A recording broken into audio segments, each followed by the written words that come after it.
तर मित्रांनो थ्रो आणि थ्रो EX कीवर्ड तर हा जो एक्सेप्शन हँडलिंग मधला क्वेश्चन आहे हा तुम्हाला नक्की विचारला जातो.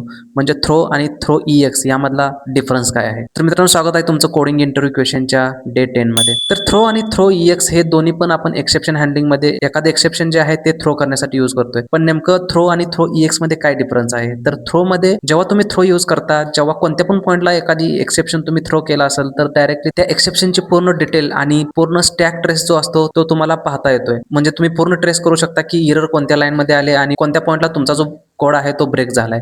पण सेम तुम्ही जर तीच गोष्ट थ्रो EX जर वापरली असेल तर तुम्हाला यामध्ये ते समजणार नाही. कारण थ्रो EX मध्ये कसं असतं की जेव्हा एखादं एक्सेप्शन तुम्ही थ्रो केलं आणि समजा एखाद्या अप्पर मेथड मध्ये दुसरं एक्सेप्शन आलं, पहिलं एक्सेप्शन जे होतं ते मेन ते तुमचं ओव्हरराईड होतं. म्हणजे तिथे तुम्हाला स्टॅक ट्रेस जो आहे तो वर्क करत नाही. जो लेटेस्ट जे एक्सेप्शन आहे ते तुम्हाला तिथं पाहायला मिळेल. पण जे पहिलं एक्सेप्शन आलेलं असतं, जे ॲप्लिकेशन ब्रेक होतंय त्यामुळे ते एक्सेप्शन तुम्हाला तिथे पाहता येणार नाही. म्हणजे तुम्ही कोणत्या पॉइंट आउटला कोणत्या सर्व्हिसमध्ये एरर आले हे तुम्हाला थ्रो EX ने फाइंड करता येणार नाही.